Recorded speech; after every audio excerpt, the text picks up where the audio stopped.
고린도후서 1장 12절부터 18절 말씀까지 봅니다. 우리가 세상에서 특별히 너희에게 대하여 하나님의 거룩함과 진실함으로써 하되 육체의 지혜로 하지 아니하고 하나님의 은혜로 행함은 우리 양심에 증거하는 바니 이것이 우리의 자랑이라. 오직 너희가 읽고 아는 것 외에 우리가 다른 것을 쓰지 아니하노니 너희가 끝까지 알기를 내가 바라는 것은 너희가 대강 우리를 아는 것 같이 우리 주 예수의 날에 너희가 우리의 자랑이 되고 우리가 너희의 자랑이 되는 것이라. 내가 이 확신을 가지고 너희로 2번 은혜를 얻게 하기 위하여 먼저 너희에게 이르렀다가 너희를 지나 마게도냐에 갔다가 다시 마게도냐에서 너희에게 가서 너희가 보내줌으로 유대로 가기를 경영하였으니 이렇게 경영할 때 어찌 경홀히 하였으리요. 혹 경영하기를 육체를 쫓아 경영하여 예하고 아니라 하는 일이 내게 있었겠느냐. 하나님은 미쁘시니라 우리가 너희에게 한 말은 예하고 아니라 함이 없노라. 18절 말씀까지 보았습니다. 이 고린도후서 1장 12절에서 18절에 있는 말씀은 약간 그 배경을 설명을 들어야 이해가 분명해질 것입니다. 12절에 있는 바와 같이 우리가 세상에서 특별히 너희에게 대하여 하나님의 거룩함과 진실함으로써 하되 육체의 지혜로 하지 아니하고 하나님의 은혜로 행했다. 이것은 우리 양심이 증거하는 바다 하는 말이 하나 나오고 17절 이렇게 경영할 때 어찌 경홀히 하였으리요. 혹 경영하기를 육체를 쫓아 경영하고 예하고 아니라 하는 일이 내게 있었겠느냐 하는 이 얘기들은 다 사도 바울이 고린도 교회에 대하여 그의 여행 스케줄을 미리 알렸던 것을 변경한 데 대한 그 해명입니다. 원래는 여기 15절과 16절에 나오는 바와 같이 처음에 고린도 교회에 가서 고린도 교회를 세우고 16절 너희를 지나 마게도냐에 갔다가 다시 마게도냐에서 너희에게 가서 너희가 보내줌으로 유대로 갈 그런 작정을 갖고 있었는데 그 계획을 변경하게 된 것입니다. 그래서 그 계획을 변경하자 어떤 문제가 생겼느냐 하면 그 고린도 교회 안에 있었던 그 여러 분파로 말미암아 사도 바울을 비난하는 그 일파와 또 그것을 조종하고 있는 거짓 교사들이 바울의 말은 믿을 수가 없다라는 그 꼬투리를 잡은 것입니다. 우리에게 다시 오겠다고 해놓고 이 계획을 변경한 거 봐라. 그 사람은 신실하지 못하다. 그의 말은 믿을만하지 못하다. 마찬가지로 그가 우리에게 전해준 것들 중에도 믿지 못할 말들이 많다. 이런 얘기로 이제 사도 바울이 공격을 받고 사도 바울이 공격을 받을 뿐만 아니라 사도 바울이 그들에게 전해준 하나님의 말씀까지도 이제 공격을 받는 문제가 있어서 이 문제를 꺼내게 된 것입니다. 그럼 이 문제를 놓을 때, 이 문제를 우리가 살펴볼 때 사도 바울이 이 문제를 어떻게 설명하는가, 그리고 왜 이것을 이렇게 변경해서 어려움을 자초했는가 하는 것이 오늘 우리가 살펴보려는 내용입니다. 사도 바울이 왜 그 계획을 변경하고 지금은 가지 않기로 했느냐 하는 것은 다시 한번 12절에 나오는 바와 같이 우리가 세상에서 특별히 너희에게 대하여 하나님의 거룩함과 진실함으로써 하되 육체의 지혜로 하지 아니하고 하나님의 은혜로 행함은 우리 양심에 증거하는 바라 하는 것입니다. 우리가 이것을 내가 변덕을 부렸거나 너희 안에 나를 싫어하는 사람들이 생긴 것 때문에 내가 마음이 식었거나 이런 것 때문이 아니다 이거예요. 우리는 육체의 지혜대로 이 문제를 결정한 것이 아니고 하나님의 은혜로 행하는 것을 원칙으로 해서 이 문제를 변경하게 됐는데 결정적인 이유가 무엇 때문이냐, 변경한 원칙과 목적이 뭐냐 그러면 14절 너희가 대강 우리를 아는 것 같이 우리 주 예수의 날에 너희가 우리의 자랑이 되고 우리가 너희의 자랑이 되기 위해서인 것입니다. 그러니까 사도 바울이 왜 계획을 변경했느냐, 육체의 지혜대로가 아니라 하나님의 은혜로서 행하는 원칙에 의해서고 그 궁극적인 목적은 너희가 우리의 자랑이 되고 우리가 너희의 자랑이 되기 위해서다 이겁니다. 자, 이게 구체적으로 뭐냐 하는 것입니다. 고린도후서 10장으로 가보십시다.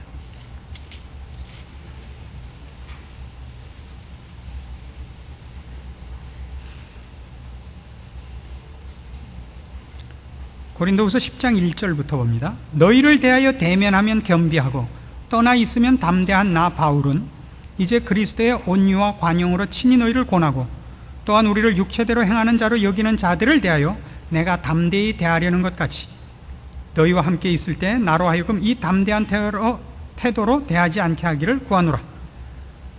우리가 육체에 있어 행하나 육체대로 싸우지 아니하노니 우리의 싸우는 병기는 육체에 속한 것이 아니 오직 하나님 앞에서 견고한 진을 파하는 강력이라. 모든 이론을 파하며 하나님 아는 것을 대적하여 높아진 것을 다 파하고 모든 생각을 사로잡아 그리스도에게 복종케 하니 너희의 복종이 온전히 될 때 모든 복종치 않는 것을 버리려고 예비하는 중에 있노라. 자, 바울이 왜 그의 계획을 변경했는가? 우리를 육체대로 행하는 자로 여기는 자들, 그러니까 나보고 하나님의 뜻이나 신령함을 전하는 자가 아니라 자기의 이익을 위하여 자기 감정대로 이렇게 움직이는 못 믿을 사람이라 하는 자들에 대하여 내가 화가 나 있어요. 사도 바울이. 왜? 저들이 나를 공격하는 것 때문에 화가 난 것이 아니라 나의 사도직을 공격함으로써 내가 전하여 준 하나님의 은혜의 말씀까지 저들로 하여금 외면케 한 것 때문에 화가 나 있어서 거짓 교사들이 나에 대하여 공격하는 데 대하여 내가 담대히, 우리식이라면 사납게 철저히 그들을 심판하는 마음으로, 대적하려는 마음으로 너희를 만나지 않으려고 내가 이 계획을 변경했다 이겁니다. 사도 바울을 공격한 데 대해서는 사도 바울은 다른 건 화가 나지 않습니다. 나는 못난 자라, 나는 죄인 중에 괴수라 인정합니다. 나는 만삭되어 나지 못한 자라, 그거 인정합니다. 그러나 나를 공격함으로써 하나님이 나에게 맡겨 전하게 한 은혜의 말씀과 생명의 진리를 공격하는 건 난 못 참겠다. 너희는 사탄이다, 너희는 거짓 교사들이라, 그건 내가 가서 목숨을 걸고 싸울 거라. 그러나 지금 너희가 그들의 꾀임에 빠져서 그들을 쫓아가는 것에 내가 속이 상해 있는데, 지금 내가 가면 그렇게 너희를 오도하고 나를 화나게 한 자들, 하나님의 영광과 생명의 말씀을 가리운 자에 대한 나의 의로운 분노가 너희에게까지 불똥이 튈까봐 내가 안 가기로 한 것이다 이거예요. 이거는 굉장히 재미있는 표현입니다. 저들을 오도하여 사도 바울을 공격해 하고 사도 바울을 의심케 하여 사도 바울이 전해진 말까지 의심케 한 그 의심에 빠진 자들은 피해자입니다. 그렇죠. 그러나 지금 당장 가서 심판을 행하면 그들을 오해시킨 자가 잘못인 것 같이 오해를 받아서 그 편에 가담한 자도 지금 판정을 내리면 틀린 것이 됩니다. 그렇지 않습니까? 그러니까 사도 바울의 문제는 이겁니다. 너희를 지금 만나면 내가 너희를 꾸짖고 심판할 수밖에 없는데, 시간을 두면 너희는 피해자요, 하나님이 택하신 거룩한 자들이기 때문에 틀림없이 거기서 벗어나서 제 위치에 올 것이다. 나는 그 다음에 너희를 가서 만나기를 원한다 이거예요. 이 말 이해하시겠습니까?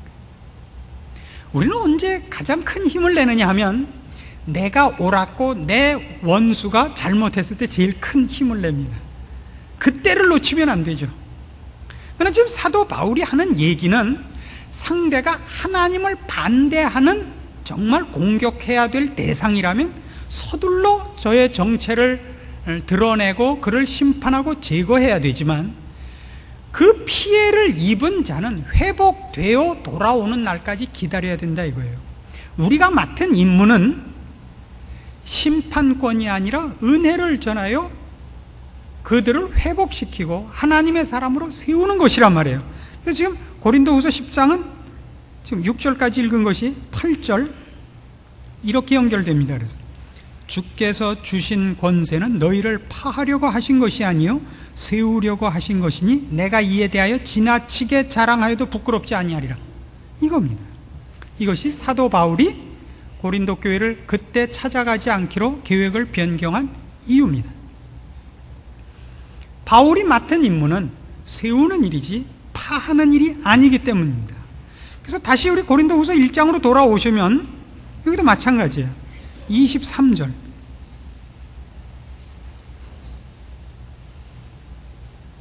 내가 내 영혼을 두고 하나님을 불러 증거하시게 하노니 다시 고린도에 가지 아니한 것은 너희를 아끼려 함이라. 이런 표현들을 보십니까? 이게 사도의 그 마음가짐이고, 이것은 주님이 십자가를 지신 마음이고, 오늘날 우리 성도들이 그 뒤를 따라갈 때 본받아야 되는 원칙인 것입니다. 이런 것들이 뜻밖에도 신자들에게 결여되어 있습니다. 그래서 신자들이 신앙생활에서 제일 큰 문제는 뭐냐면 옳고 그른 것을 유일한 법칙으로 생각하는 것입니다. 이건 율법입니다. 옳고 그른 것은 그릇된 길로 내가 빠지지 않기 위하여 가져야 되는 기준이지 언제나 옳을 수 있는 것은 아닙니다. 우리는 옳은 일이 한 번 있으면 옳지 않은 일은 그 몇십 배를 행하는 자들입니다. 모세가 이스라엘 백성을 인도하여 광야 생활 40년을 지내오면서 그가 목도한 모든 인간의 본질은 이것이었습니다. 인간의 인생이 70이여 강건하면 80일지라도 주의 진노 중에 지나가는 생이라고 그가 설파하고 있습니다. 하나님의 그 크신 능력 아래서 인도함을 받아가면서 하나님의 직접적인 기적 속을 걸어가면서도 이스라엘 백성은 광야 40년 생활에서 한 번도 하나님 마음에 들게 한 것이 없습니다. 그러나 모세가 그 백성을 대하여 화를 내지 않습니다. 모세는 그래서 가장 온유한 사람이라는 별명을 얻습니다. 왜 그렇게 됐죠? 그가 시편 90편에 기록한 그 기록같이 그러니까 인간이 무엇인지를 이해했기 때문입니다. 그래서 주님께서 오신 것이요.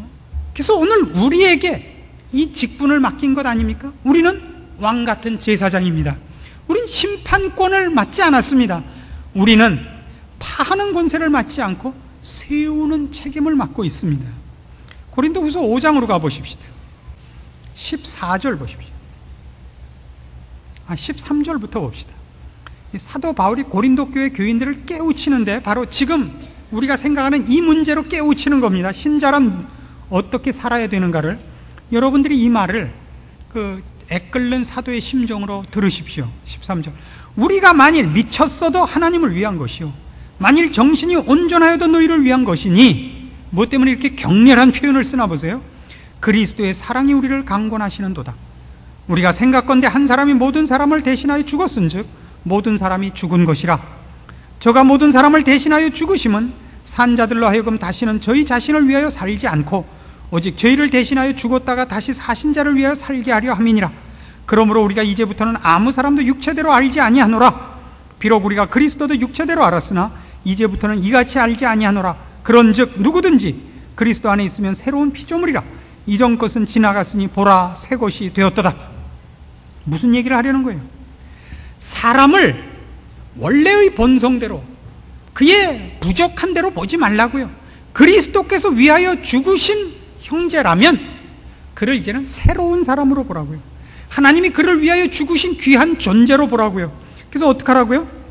18절. 모든 것이 하나님께로 났나니 저가 그리스도로 말미암아 우리를 자기와 화목하게 하시고 또 우리에게 화목하게 하는 직책을 주셨으니 이는 하나님께서 그리스도 안에 계시사 세상을 자기와 화목하게 하시며 저희의 죄를 저희에게 돌리지 아니하시고 화목하게 하는 말씀을 우리에게 부탁하셨느니라.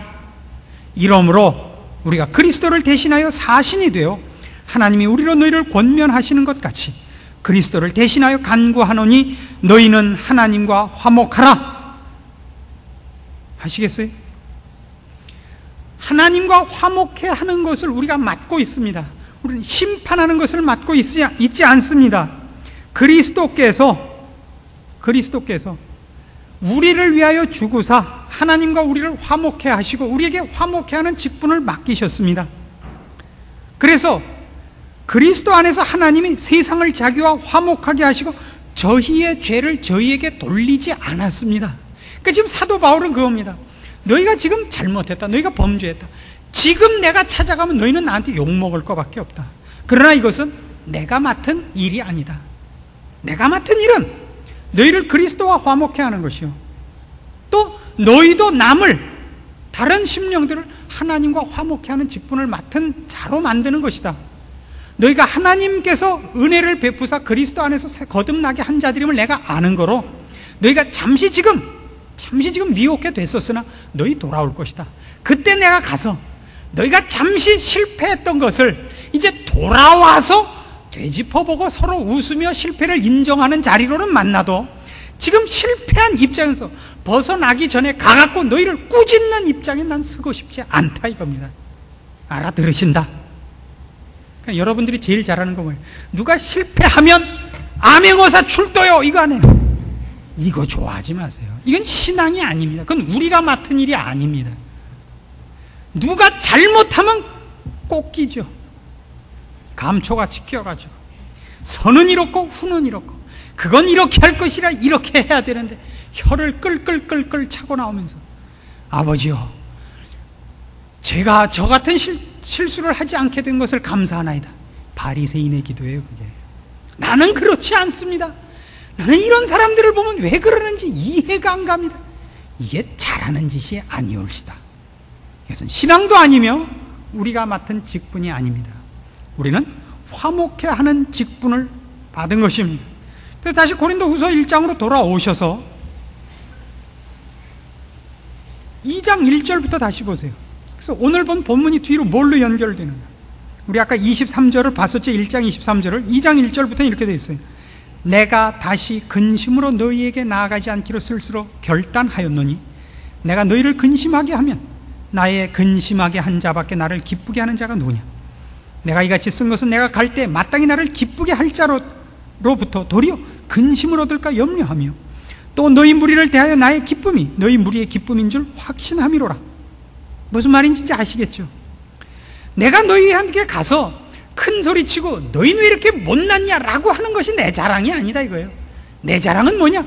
너희가 하나님 앞에 굳건히 서 있고 신앙 가운데 풍성해 있는 것이 내 자랑이고 그것이 내가 맡은 일의 열매이지, 나는 잘났다 너희는 왜 못났냐를 구별해서 하나님 앞에 나는 저 사람들하고 달라요 이렇게 내 증명을 하는 것이 내 맡은 일이 아니다 이겁니다.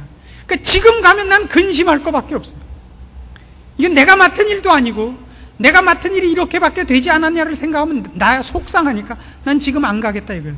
너희가 나의 기쁨이 되었을 때 감으로써 너희가 내 기쁨이 되고 내가 너희의 기쁨이 되기를 바란다 이거예요.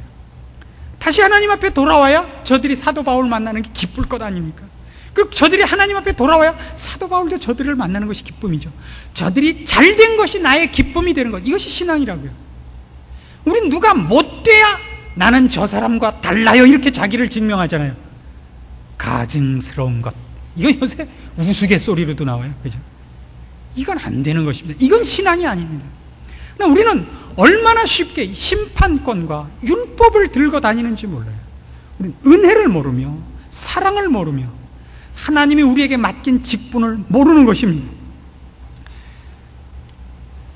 2장 4절도 보세요. 내가 큰 환난과 애통한 마음이 있어 많은 눈물로 너희에게 썼노니 이는 너희로 근심하게 하려 한 것이 아니요 오직 내가 너희를 향하여 넘치는 사랑이 있음을 너희로 알게 하려 함이라. 이런 데다 줄 좀 쳐놔 보세요. 여기 줄 친 사람 있으면 한번 손 들어보세요. 아무도 없죠. 맨 그저 자기 욕심 비슷한 데다만 줄 쳐놓고 성경이 보라 그러는 데는 한 군데도 줄 친 데가 없어요.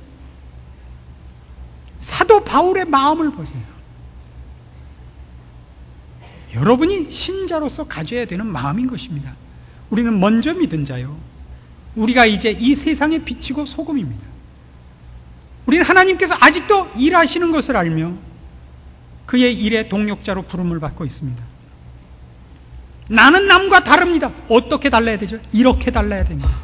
우리 중에 아무도 자기를 위하여 사는 자가 없고 자기를 위하여 죽는 자도 없는, 죽으나 사나 다 우리가 주의 것이라는 고백과 실천이, 그리고 그것이 우리의 소망이고 자랑인 사람으로 살아야 되는 것입니다. 그래서 고린도후서 8장으로 가보십시다. 고린도후서가 온통 이런 내용으로 가득 차 있는 것을 봅니다. 우리는 마땅히 자신을 증명하거나 자신이 남과 다른 것으로 증명하는 데 우리의 인생을 보내지 않습니다. 고린도후서 8장 9절, 우리 주 예수 그리스도의 은혜를 너희가 알거니와 부요하신 자로서 너희를 위하여 가난하게 되심은 그의 가난함을 인하여 너희로 부요케 하려 하심이니라. 이해하시겠죠? 성자 하나님께서 무엇이 부족하셔서 우리를 위하여 돌아가셔야 되는 것 아닙니다. 우리한테 무슨 부채가 있지 않습니다. 아쉬울 것이 없습니다. 우리를 위하여, 다만 우리를 사랑하심으로 우리를 위하여 기꺼이 가난한 자리를 택하셨습니다. 종의 자리를, 죄인의 자리를 택하셔서 우리 죄를 대신 지셨습니다. 무엇 때문에? 우리를 부요케 하시려고 자신이 가난한 자리를 취하셨습니다. 우리에게 요구하는 것도 마찬가지입니다. 하나님께서 그리스도 예수 안에서 이 세상과 화목하려 하신다는 것을 안다면, 그래서 그 첫 번째 사역이 그리스도 예수 안에서 십자가로 나타난 것을 아는 자가 신자라면 우리는 마땅히 자기를 부인하고 자기 십자가를 져야 할 것입니다. 교회 안에 양보가 없고 겸손이 없고 사랑이 없고 희생이 없다면 그건 교회가 아니지요. 근데도 왜 교회에서 끊임없이 사회적 신분과 지위야, 똑똑한 것과 이런 것들이 그토록 끊임없이 힘을 발휘하고 그것이 없는 사람은 끊임없이 열등감에 젖어 있는지, 이상해 이러지 말자 그랬으니까 이상해는 아니고 알다가도 모를 일이 아니라 저는 다 아는 이 신앙의 완전 초보. 요새 길거리 다니면 그게 제일 많죠. 초보 운전, 완전 초보. 오늘 처음 나왔음. 제일 놀란 게 뭔지 아세요? 의학 초보. 비켜줄 수밖에 없던데. 근데 왜 10년이 돼도 의학 초보고 20년이 되어도 오늘 처음 나왔음이고, 어떻게 이렇게 됐죠? 왜 늘질 않죠? 저는 이렇게 생각합니다. 우리는 말씀을 따라서 우리의 생각을 바꾸지 않습니다. 누구의 잘못인지 모르겠습니다. 말씀이 그 힘을 발휘해야겠고 듣는 자들이 그 말씀 앞에 순종해야 될 줄로 압니다. 고린도전서 4장으로 가보세요.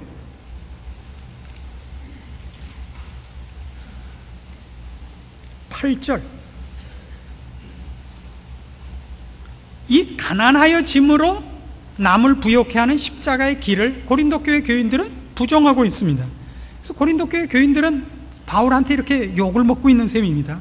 8절 보세요. 고린도 교회 교인들은 어떻게 그때 신랄하게 꾸중했었는가 다시 한번 보는 겁니다. 너희가 이미 배부르며 이미 부요하며 우리 없이 왕노릇하였도다. 우리가 너희와 함께 왕노릇하기 위하여 참으로 너희의 왕노릇하기를 원하노라. 내가 생각건대 하나님이 사도인 우리를 죽이기로 작정한 자같이 미말에 두셨으며 우리는 세계 곧 천사와 사람에게 구경거리가 되었노라.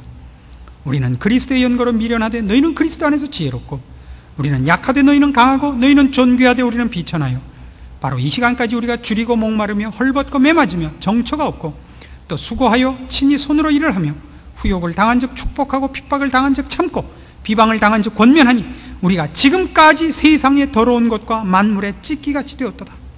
무슨 얘기예요? 예수를 믿고 하나님의 사람이 되면 하나님이 우리를 보좌에 앉히고 구정물에 손 안 담그게 하고 면류관 씌워줄 줄로 알고 있는 사람이 허다합니다. 그러나 성경이 얘기하는 건 그렇지 않다는 것입니다. 네가 참다운 신자가 되었느냐? 그리스도를 쫓아가라 이겁니다. 고난의 길이요, 섬기는 일이요, 대속하는 길이요, 십자가를 지는 길입니다. 그래서 하나님 앞에 더 많이 쓰이고 인정받으면 받을수록 그의 인생은 자신을 위해서가 아니라 남을 위해서 살며 세상을 위해서 살며, 그래서 그는 모든 아직도 못난 자들, 아직도 돌아오지 않은 자들, 아직도 헤매는 자들을 위하여 그리스도의 남은 고난을 짊어져야 하는 일로 부름을 받습니다. 못난 것들만 자기 하나 구워놓고 나서는 하나님의 은혜와 사랑과 섬김을 방해하고 보좌에 앉아 있습니다. 그래서 이렇게 꾸짖죠. 너희가 이미 배부르며 이미 부요하며 우리 없이 왕노릇하였도다 이겁니다. 신랄한 꾸중이죠. 왜요? 조금 전에 봤던 고린도후서 8장 9절은 뭐였어요? 우리 주의 은혜를 너희가 알거니와 부요하신 자로서 가난하게 되셨다 그러지 않습니까? 왜요? 우리로 부요케 하기 위하여. 근데 너희는 남을 부요케 하려는 일은 절대 하지 않고 너희는 부요하여 남의 가난함을 걸터 안고 있지 않느냐 이겁니다. 나를 봐라 이거예요. 사도인 나를 봐라. 하나님이 언제 나에게 부요케 하시더냐? 나를 가난케 하시지 않더냐? 나를 죽이기로 작정한 자같이 미말해 두시고 천사와 사람에게 구경거리가 되게 하시고 비천하게 하고 줄이고 목마르고 헐벗고 매맞으며 정처가 없고 수고하고 후욕을 당하고 핍박을 당하고 비방을 당하고 만물의 찢기같이 두지 않더냐? 예수 그리스도를 하나님이 가난하게 쓰신 것 같이 사도인 나를 가난하게 쓰시고 너희도 그리스도의 남은 십자가의 남은 고난에 너희를 불러내시고 있는데 너희는 어찌하여 십자가를 외면하고 있느냐? 이것이 꾸중입니다. 그래서 우리는 이런 결론에 이릅니다. 내가 살아있는 동안 내가 누구를 위하여 살아있을 필요가 있는가? 우리는 이렇게밖에 묻지 못하죠. 내가 죽으면 누가 와서 울어줄까? 거꾸로 물으셔야죠. 내가 죽으면 누가 와서 울어줄까 아니라 누가 죽으면 내가 눈물이 날까? 생각해 보세요. 사랑을 받는 것이 행복이 아닙니다. 사랑을 하는 것이 행복입니다. 사랑을 받는 것이 자랑이 아니고 사랑을 하는 것이 자랑입니다. 짐을 남에게 지우고 걸어가는 것이 높은 것이 아니고 남의 짐을 내가 지고 가는 것이 그것이 잘하는 짓입니다. 누가 죽으면 울겠습니까? 별로 없죠. 왜요? 여러분 아무에게도 사랑을 쏟고 있지 않기 때문입니다. 여러분이 울 것은 여러분 자녀밖에 없죠. 여러분 자녀에 대해서는 여러분이 사랑을 쏟고 있기 때문입니다. 그것을 성경은 우리 보고 나에게 못되게 하는 자에게 하라는 겁니다. 원수를 사랑하라는 것입니다. 여러분 이웃을 여러분 몸같이 사랑하라는 것입니다. 이웃이란 여러분에게 맡겨진 하나님의 첫 번째 은혜와 구원의 대상자들입니다. 그 이웃들 앞에서 여러분은 이 길을 걸으실 수 있어야 됩니다. 어려운 길입니다. 신앙생활은 쉽지 않습니다. 여러분은 사도 바울의 마음을 가지기 위하여 여러분은 끊임없이 울고 하나님 앞에 매달려 기도해야 됩니다. 이 심정을 언제나 가질 수 있을지 감감하지만 시작을 해야 하여튼 도달할 것 아닙니까? 능력을 달라 그러지 마십시오. 하나님께서 저에게 1억을 주시면 9천만 원을 교회에다 헌금하고 전 1,000만 원만 쓰겠습니다. 곧단 소리로 하나님을 시험하지 마십시오. 아예 이렇게 하나님 1,000만 원을 주세요 그러세요. 무슨 9천만 원을 갖다 내고 그러면 무슨 자기가 많이 양보하는 것 같아요. 그런 기도하지 마세요. 나를 높이 써주시면 그런 것도 하지 마세요. 여러분이 할 수 있는 것이 있어요. 그리고 그게 제일 중요한 사역, 제일 중요한 책임, 사랑하는 자를 만드세요. 나를 사랑하는 자를 만들지 말고 내가 사랑하는 자를 만드세요. 내가 사랑하는 자. 그래서 고린도후서 11장에 나오는 바와 같이 사도 바울의 이 마음을 갖기로 합시다. 고린도후서 11장 28절 이외의 일은 고사하고 오히려 날마다 내 속에 눌리는 일이 있으니 곧 모든 교회를 위하여 염려하는 것이라. 누가 약하면 내가 약하지 아니하며 누가 실족하게 되면 내가 애타하지 않더냐. 이 마음을 가집시다. 여러분 주변에 얼마든지 이런 사람은 있습니다. 여러분 주변에 여러분이 안타까워해 줘야 되고 가슴 졸여야 할 불쌍한 사람들 투성입니다. 둘러보십시오. 위하여 기도하시고 가슴을 졸이십시오. 여러분 마음에 평안만 갖고 있지 마십시오. 여러분과 하나님 사이엔 평안이 있으십시오. 여러분과 이웃 사이에는 간절함이 있으십시오. 간절함이. 저 사람의 영혼을 하나님께서 간섭하시고 은혜 주시기 전에는 저는 잘 수가 없습니다. 그런 마음을 가지실 사람들을 하나씩 하나씩 만들어 가십시오. 상대방이 나에게 잘해줘서 이 사랑이 나가면 안 됩니다. 그것은 언제나 원수여야 됩니다. 원수여야 됩니다. 제일 안 될 사람이 원수가 아닙니다. 제일 짐을 져야 될 사람이 원수입니다. 원수는 여러분의 자녀고 여러분의 부모입니다. 그렇죠? 여러분이 여러분 자식 보고 평생 동안 원수라는 말을 얼마나 많이 씁니까? 저게 내 원수지. 그래도 예수 믿었다고 저게 내 십자가야. 그건 십자가가 아닙니다. 그건 짐입니다. 짐. 십자가는 자기 자신입니다. 짐지기 싫어하는 마음, 내 짐도 남에게 지우려는 마음, 이게 십자가입니다. 죽지 않는 마음, 이기심, 이것이 십자가지. 그건 짐이라 그래야 맞는 것입니다. 그 짐을 지십시오. 자기를 부인하고 자기 십자가를 지시고 여러분에게 맡겨진 짐을 질 십자가의 정신을 가지십시오.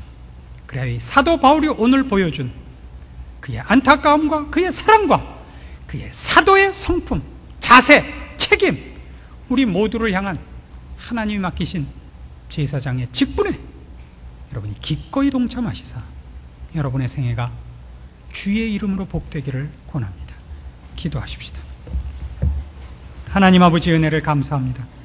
우리를 하나님의 자녀 삼으시고 복된 제사장 직분을 주셨습니다. 우리가 마땅히 자기를 위하여 살지 않고 하나님을 위하여 살고 이웃을 위해 살아야 합니다. 원수를 사랑하라 하셨습니다. 그러기 위하여 우리 보고 자기를 부인하고 십자가를 지라 하셨습니다. 하나님, 우리로 십자가를 질 마음을 주시옵소서. 질 능력을 주시옵소서. 그리고 그 기쁨을 알게 하여 주시옵소서. 그리하여 우리 그리스도의 법을 성취하는 저희들 되게 하시사 우리의 인생으로 주 안에서 복되게 하시옵소서. 예수님의 이름으로 기도합니다. 아멘.